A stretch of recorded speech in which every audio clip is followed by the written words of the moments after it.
Hi guys, welcome back to our week 3 meeting. Now, I think I'm the first one here right now. So let's talk about this week. This we're gonna cover chapter 8, chapter 9, chapter 10, chapter 11. So chapter 8 and chapter 9 is based off your chapter 7. Chapter 9 and 10 are pretty straightforward. So I'm gonna go over some of the PowerPoints for chapter 7, chapter 8. Now again, just like last week, if you have any question, you can send a message to me live. So in Hangout, send me a message and they'll pop up. I'll try to answer as soon as I see it. And then for chapter 10, chapter 11, I just posted the YouTube link on your Ego 2. So if you go to Ego 2, go to week 3, you can see the links on there. Okay, now let's get started with the PowerPoint for this week. So let's do chapter 7 first. Let me open up my screen sharing.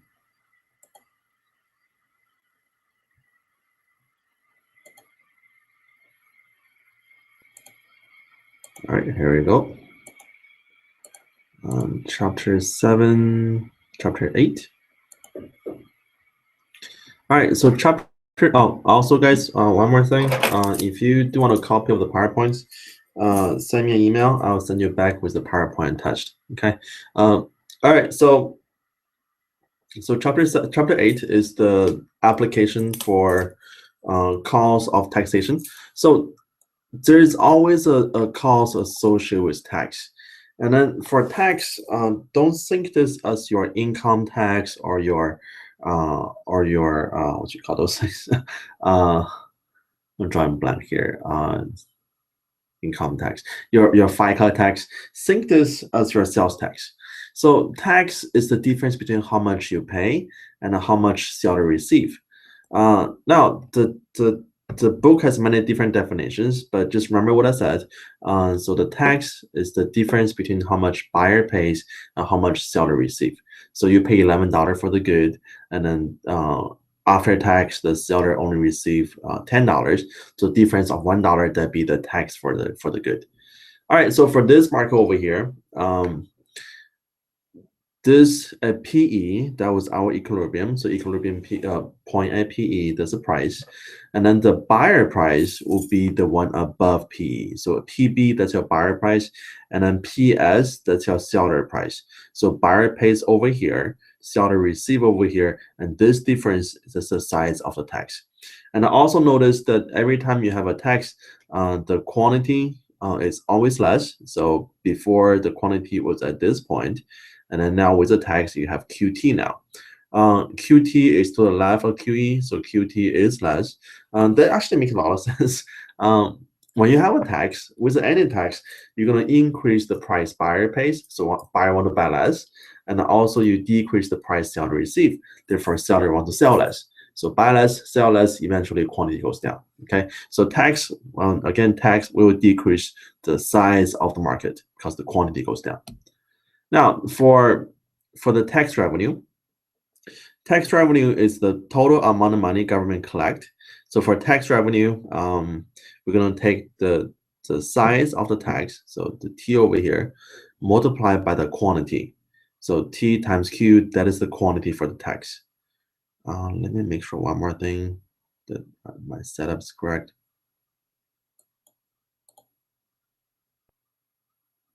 Okay, all right. Everything looks good. So your price, the difference between PB and PS, that's the tax, times the QT, that will be the tax revenue. Now for surplus, so this again, your chapter 8, chapter 9 is based on chapter 7. This all goes back to your surplus, so consumer surplus and producer surplus. Think consumer surplus as how much money consumers save when they buy some good, when they buy some good, and then the producer surplus is how much money the producer save when they buy the good. How much producer profit is when they buy the good. So for the consumer surplus, in this case, before tax, our price is at PE, And then the consumer surplus will be below the demand curve. So this is demand curve over here. So below the demand curve, above the price line, this big triangle ABC, that is a consumer surplus. And then for the producer surplus will be below the price line, above the supply curve. So DEF, that's your producer surplus. And then together, this is your total surplus. So that's with no tax. Now with the tax, the price buyer pays increase to PB. So buyer pays more now. So this is the new price for buyer. And then below the same demand curve, the area A is your new consumer surplus. And then for producers, they'll be below the price sell they receive, so PS. And then above the supply curve, so area F, that's your producer surplus. And then BD, that's your tax revenue to the government. Now you notice over here C and E, this is called deadweight loss. That's just magic. Oh, here we go. Definition for deadweight loss is the fall in total surplus that result from market distortions such as a tax. Think deadweight loss as the inefficiency that's in the market when there's a tax involved. So now for this area C and E, especially for C was consumer surplus before with no tax, but now with the tax, nobody can claim C anymore. And then same thing goes with E. So E was the producer surplus before, but now with the tax, nobody can claim that anymore. So therefore, this area C and E, that's our deadweight loss for the economy. All right. Okay, so let's look at this problem over here. Let's do a little exercise. So first, find out what's your consumer surplus, producer surplus, and total surplus without tax. Let me open my spreadsheet.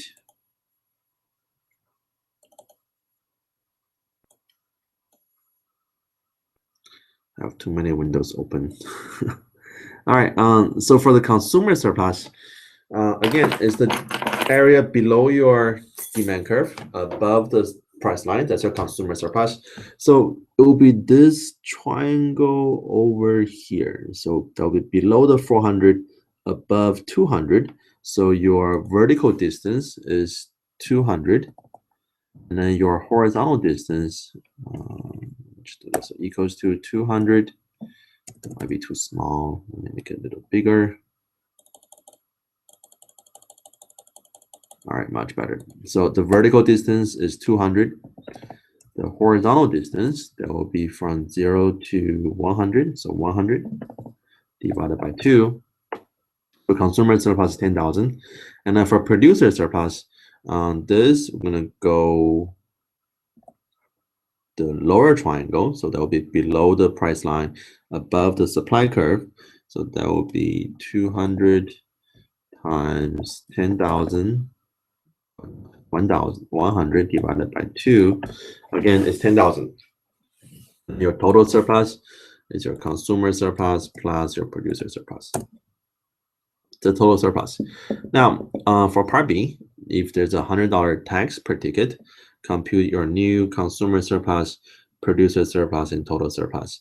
So if you have this tax, now, to determine where the tax is, how to change your demand curve or supply curve, what you want to do, you can either change your demand curve or supply curve, go lower by exactly 100. That will be the new line. So this will be based on chapter 6. So draw the new demand curve, and then you will see the new equilibrium. Now, there is a easier way or a simpler way. So what you can do, see this difference between 250 and 150.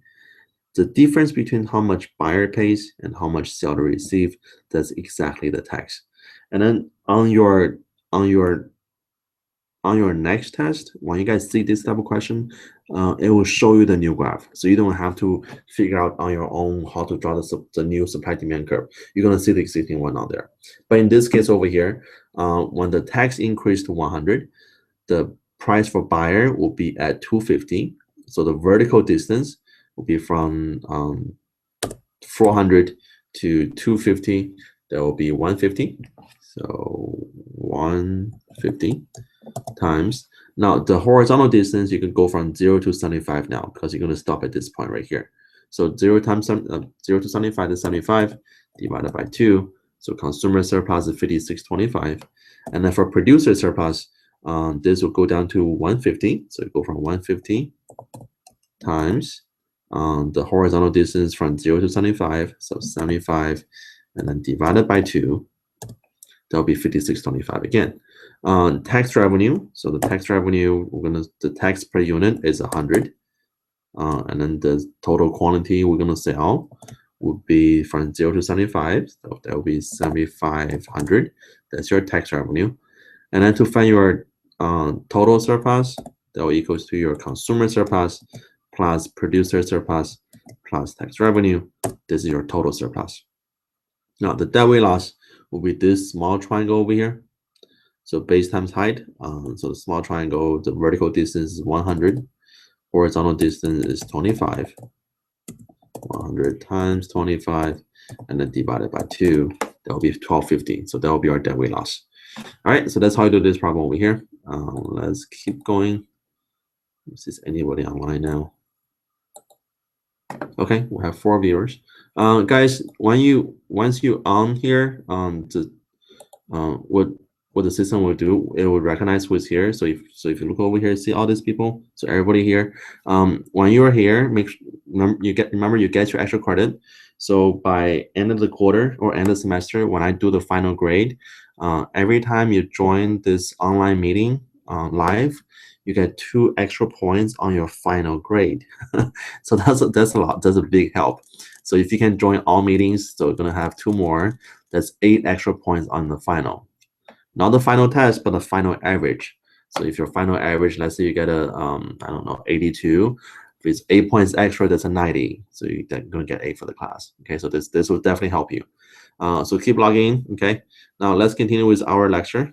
Where was I? And again, guys, if any question, send me a message, and I can answer as soon as I see it. Okay. All right. Let's do this. Let's keep going. So what determined the size of deadweight loss? Imagine that remember deadweight loss come from the decrease in quantity. So if in the marketplace, if everybody doesn't change anything, we still consume the same quantity, then you wouldn't have any deadweight loss. So this goes back to chapter 5. That your quantity change all goes back to this thing called elasticity. So between your supply demand, if the market is very elastic, then you're gonna have a higher deadweight loss. But if the market is very inelastic, you're gonna have a lower deadweight loss. Okay, so remember that with a high elasticity, there's a more deadweight loss. With low elasticity, there's a lower deadweight loss. All right, so there's that concept. Let's see what else. Not important. Not important. That's not. Oh, Laffer curve. I think there is a question like this on your second test. So for Laffer curve, so Laffer curve come from this economist. His name is Arthur Laffer. Now what they did, there's a story behind it. So the story goes like this. So this guy was working for the Carter administration, and then one night he was in like 3 in the morning. He was at DC. He was having a jet lag, so he couldn't sleep. So he went to a local IHOP, and then he was eating breakfast like 3:30 in the morning, and then he wrote on this curve on this piece of paper, on piece of napkin, and then this curve was later known as Laffer curve. So Laffer curve shows you the relationship between the size of the tax and then the revenue the government can collect. So imagine if our government currently has a income tax rate of 100%. Now what that means whatever money you make as your income, you're gonna pay 100% tax for that. So if you pay 100% tax, how much money do you keep? Nothing, right? Everything goes to tax. So if you pay a very high tax, do you still want to work anymore? Not really. So if your tax is very high, you'll be at this side of the curve over here. So with a very high tax, your tax revenue is lower. And then if you're over here at this part of the curve, when you lower the tax size, so charge a lower tax on everybody, so lower tax rate, then you give people more incentive to work. And when they have more incentive to work, the more income they're going to make, and when they make more income, the more tax they pay. So when you lower the tax size, your tax revenue actually increasing. So there is an optimum point somewhere over here. So many times when people are arguing that, especially this was made famous by President Reagan. So President Reagan was the one who actually used this Lafayette curve in his speech when he was arguing for a lower income tax. So Reagan says, our economy in the 1980s was at this part of the Lafayette curve, that we should lower our tax rate, so charge a lower percentage of tax. When we do so, people are going to want to work more, and then we can collect more revenue, we can even increase our tax revenue. Now, whether or not President Reagan was right, that's up to debate, but that's the concept behind this Lafayette curve. Okay, so that's it for chapter 8. Now, next, let's look at chapter 9. Chapter 9.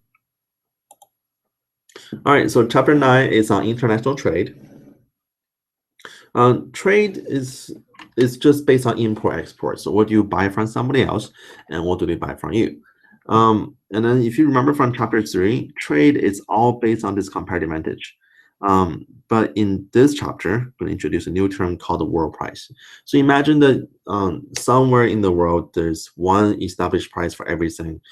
So there's one price for apple, one price for banana, one price for peach. So everything you buy, there's a world price for it. And then whether to import, export, you're going to compare your domestic price of the good and then the world price of the good. So if your domestic price, or if your PD is lower than PW, it means your price is cheaper, then you're going to export the good. And then vice versa, if your PW, your domestic price, is more than world price, that means you producing too expensive, then why should you produce it? Why not just buy it from somebody else? So if your PD is higher, your domestic price is higher, then this country should import the good. So buy it cheaper from somewhere else. And then we're assuming everybody's price taker. So this goes back to chapter 4. So price taker means that you're a very small part of the economy. You don't have any influence on the economy. So whenever you go to the marketplace, you have to take what the price is already set. So you cannot set your own price. You can only take what the price is already available. All right. So for this market over here, it's for soybean. Now, this price at $4, that's your domestic price. So for this country over here, their domestic price for soybean is $4, and then at that $4, the quantity will be 500. Now, if the world price is at $6, that means whatever you produce in the country, we can sell more or sell at a higher price overseas. And guess what we're gonna do? We're gonna sell more overseas.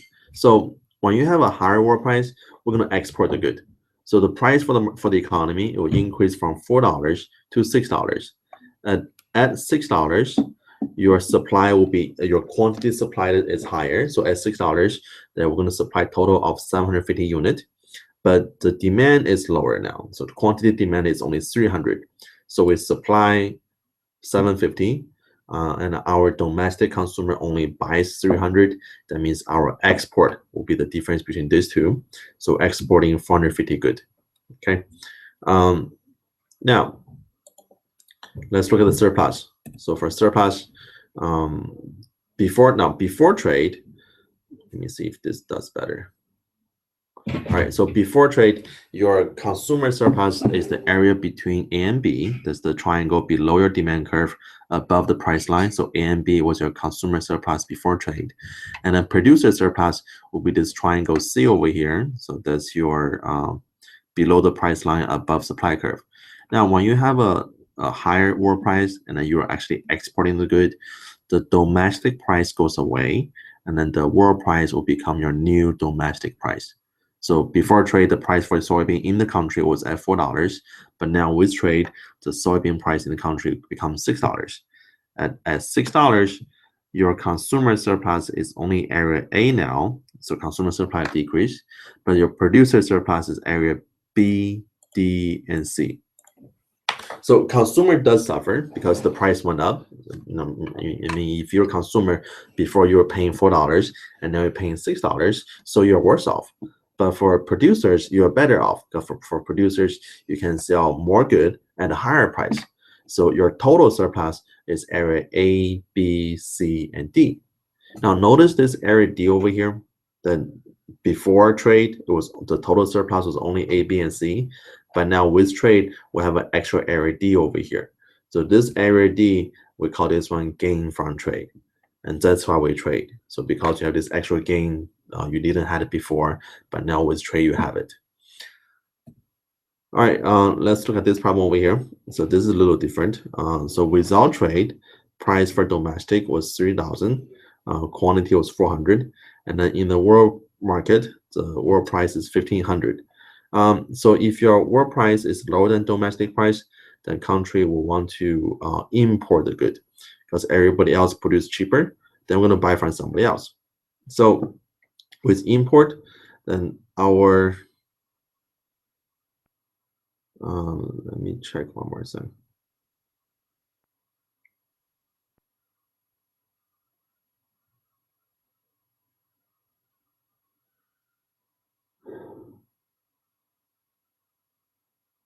Yeah, that's right. Okay. All right. So with import, I'm just having a brain fart. All right. So with import, our new price for the economy go down to 1,500, and then we're looking for the PSCS total surplus before trade and after trade. So let's do the same thing over here. Let's use our spreadsheet. Oh, guys, if you want to, you can work this with me. So work on the spreadsheet with me.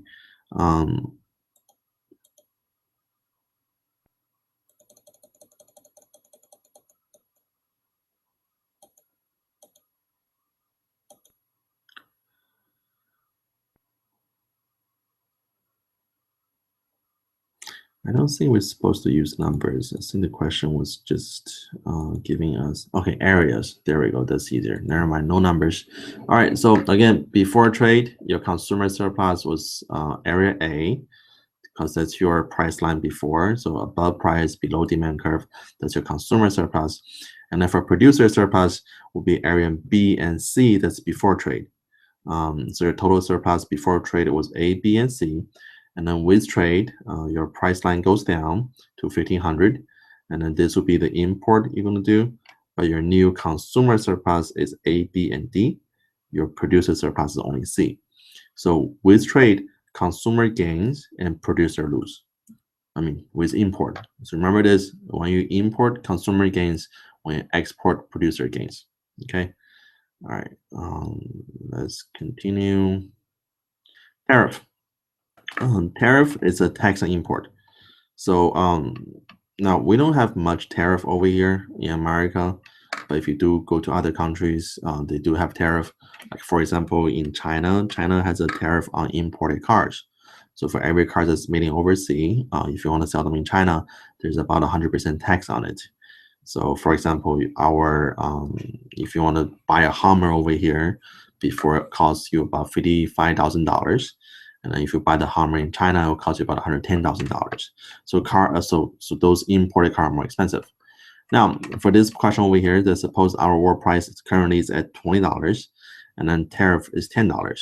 So what tariff does, tariff increase the price buyer pays. So before with no tariff, the consumer will pay the $20 world price for a T-shirt. But now with the tariff, consumer will pay the $20 plus $10 for the tariff. So the total price they pay will be 30. All right, so let's see what happened over here. This is hard to see. All right, so with no tariff, our world price is at 20. So with no tariff, this big area over here, this big triangle, that's your consumer surplus. But with tariff, the price will be increased. So price will be increased from 20 to 30. And then this smaller triangle over here to the green line, that's your consumer surplus with tariff. So tariff does hurt consumers, but it will benefit producers. Because for producers over here, so before tariff, this small triangle over here, that's your producer surplus. But now with tariff, you go up to the green line, and then this little bigger triangle over here. So from the bottom to the green line, that's your producer surplus. So producers do gain more when you have a tariff because it's the whole point of tariff. We try to protect domestic producers. Also, our government gains a little bit too, because this tariff is a tax revenue for the government. And then for the tax revenue will be the rectangle over here. So this little rectangle, so from 40 to 70, from 20 to 30, this is the tariff for the economy, or the tariff revenue. But if you notice, there are two small triangles over here. So this triangle over here and this triangle over here. Um, this used to be our consumer surplus, but now with the tariff, nobody can claim this anymore. So these two small triangles, we call them dead weight loss. So the inefficiency coming from the tax.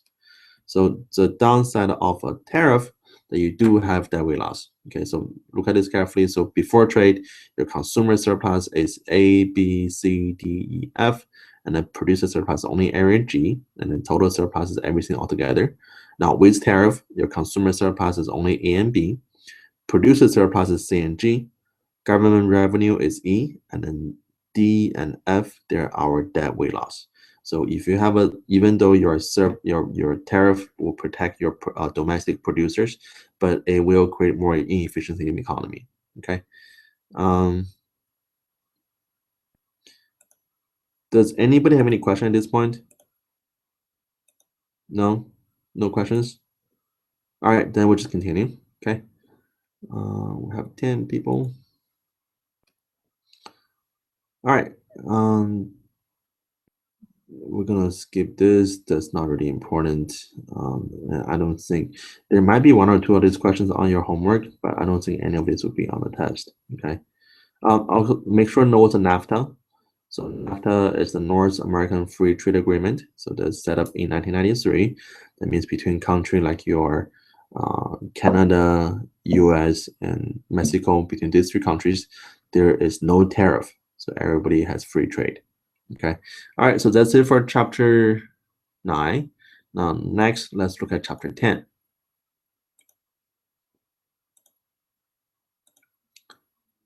So chapter 10 is externality. Now, chapter 10, chapter 11 is mostly definitions. So I'm just gonna go over some of the basic stuff with you guys.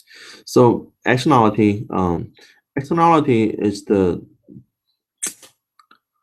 Let me give you an example. Okay, suppose I like to eat cheese, any kind of cheese. Now I will pay for my own cheese, so you don't have to pay for me. I mean, that's my cheese. So I like to eat cheese. Now, if I eat cheese, would that have any impact on you? Probably not, right? If I pay for it, I mean, what does it matter to you? But here's the thing: if I eat cheese and at the same time I decide to fart and you are next to me, and now guess what? There's an impact on you. So that is called externality. So externality is the uncompensated impact of one person's action on the well-being of a bystander. So my eating cheese, me eating cheese and also farting at the same time, and then lower your air quality, that will be called a negative externality. Now, there might be also positive externality. So imagine that if somebody is playing music next to you and happen to be the music that you like to hear, so let's say Adele, then there will be a positive externality. And then vice versa, if somebody playing a music, let's say from Justin Bieber, then that might be a negative externality. Okay, so positive is good, negative is bad. A pollution will be an example of a negative externality. Let me see if there's anything important.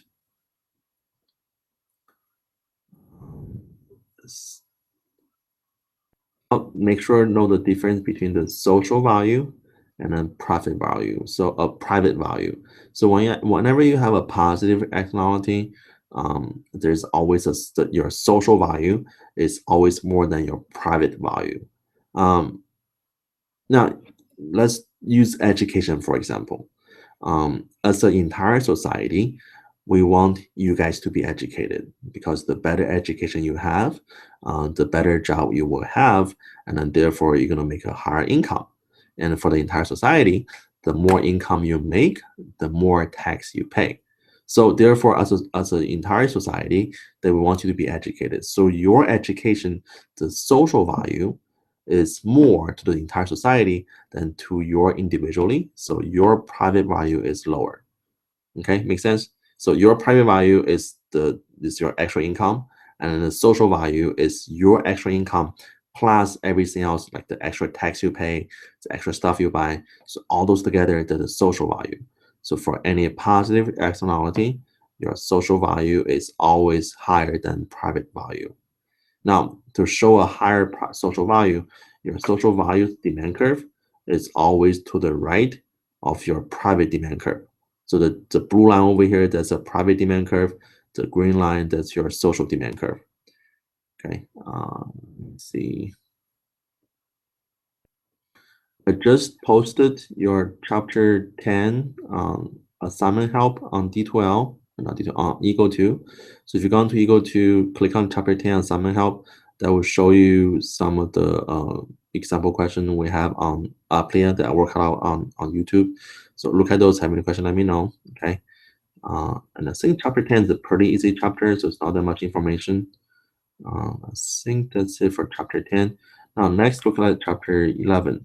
Chapter 11 is even more easy. Okay, chapter 11. So public good and common resource. One thing you can think of as a public good. PBS will be public good. Now this is the reason why they're public good. To be called public good, not only do you need to be around the public, but you must satisfy some very important criteria that for anything to be called public good, this good cannot be excludable, and this good cannot be rival in consumption. So excludable means you can exclude somebody else from consuming this good.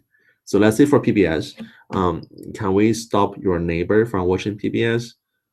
I mean, not really, right? If anybody has a TV, they can watch PBS. Now, rival in consumption, that means if you're watching PBS and somebody else also watch PBS, then this PBS, your quality consumption wouldn't change. Doesn't matter how many people watch PBS.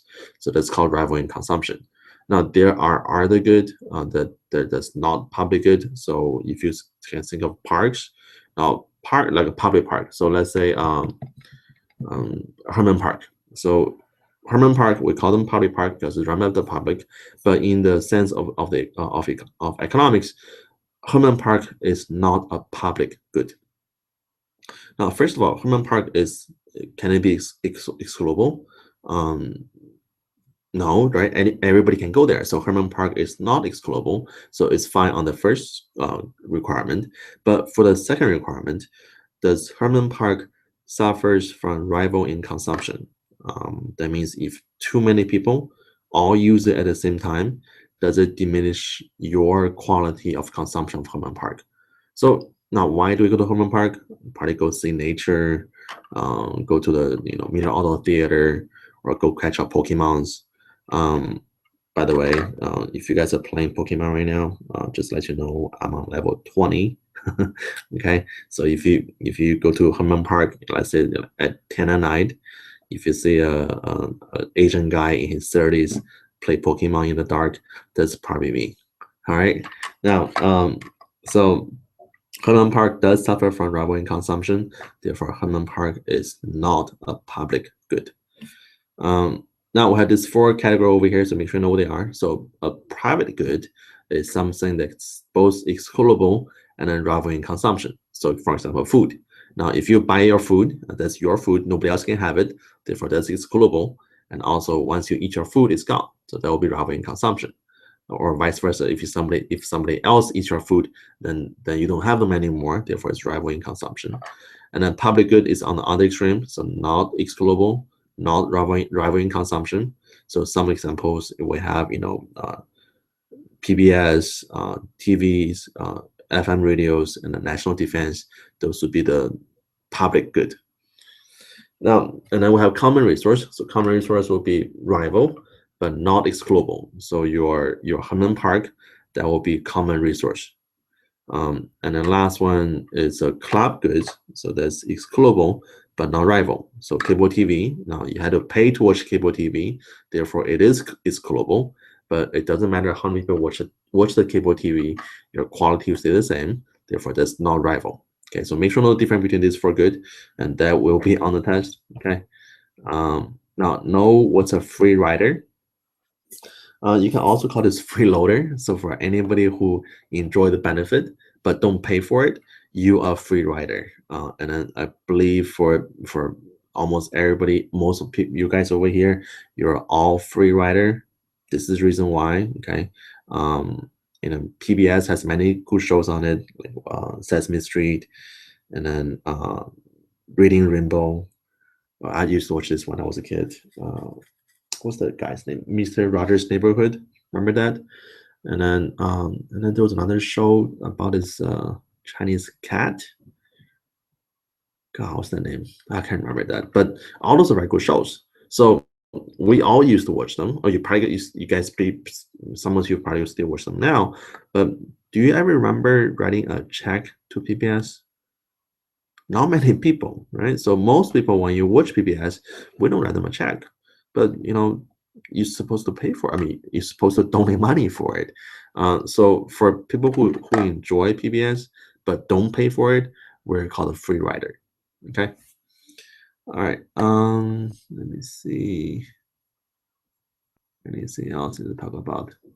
No, I think that's it for this chapter. All right. So guys, make sure. Let me end. Stop. All right. So that's it for chapters 8, chapter 9, chapter 10. Now, make sure do your discussions, and then the discussion for this week is due on Sunday night.